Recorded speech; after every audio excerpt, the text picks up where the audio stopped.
৫ টাকা নিয়ে বিরোধে প্রবাসী ছোট ভাইকে পিটিয়ে হত্যার অভিযোগ। লক্ষ্মীপুরের রামগঞ্জ উপজেলার বিদ্যুৎ বিলের মাত্র ৫ টাকা লেনদেনকে কেন্দ্র করে আলমগীর হোসেন নামের এক প্রবাসীকে পিটিয়ে হত্যার অভিযোগ উঠেছে তার আপন বড় ভাই খোরশেদ আলমের বিরুদ্ধে। শনিবার রাত 9:30টার দিকে উপজেলার ৮ নম্বর করপাড়া ইউনিয়নের উত্তর বদরপুর এলাকায় এ ঘটনা ঘটে। নিহত আলমগীর হোসেন দীর্ঘদিন দুবাইয়ে কর্মরত ছিলেন এবং সম্প্রতি ছুটিতে দেশে এসেছেন। নিহতের স্ত্রী সাবিনা ইয়াসমিন জানান, তুচ্ছ লেনদেনে কথা কাটাকাটির এক পর্যায়ে বিরোধের সৃষ্টি হয়। সন্ধ্যায় এলাকার একটি চায়ের দোকানে গেলে খোরশেদ আলম সহ কয়েকজন মিলে তার স্বামী আলমগীর হোসেনকে বেধড়ক মারধর করে। প্রত্যক্ষদর্শীরা জানান, আলমগীর হোসেনকে এলোপাথারি কিল, ঘুষি ও লাঠি দিয়ে আঘাত করা হয়।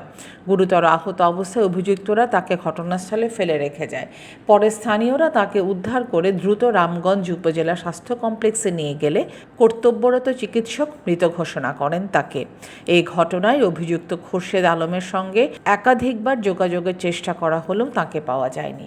বিষয়টি নিশ্চিত করে রামগঞ্জ থানার ভারপ্রাপ্ত কর্মকর্তা ওসি মোহাম্মদ ফিরোজ উদ্দিন চৌধুরী বলেন, এ ঘটনায় হত্যা মামলা দায়েরের প্রস্তুতি চলছে।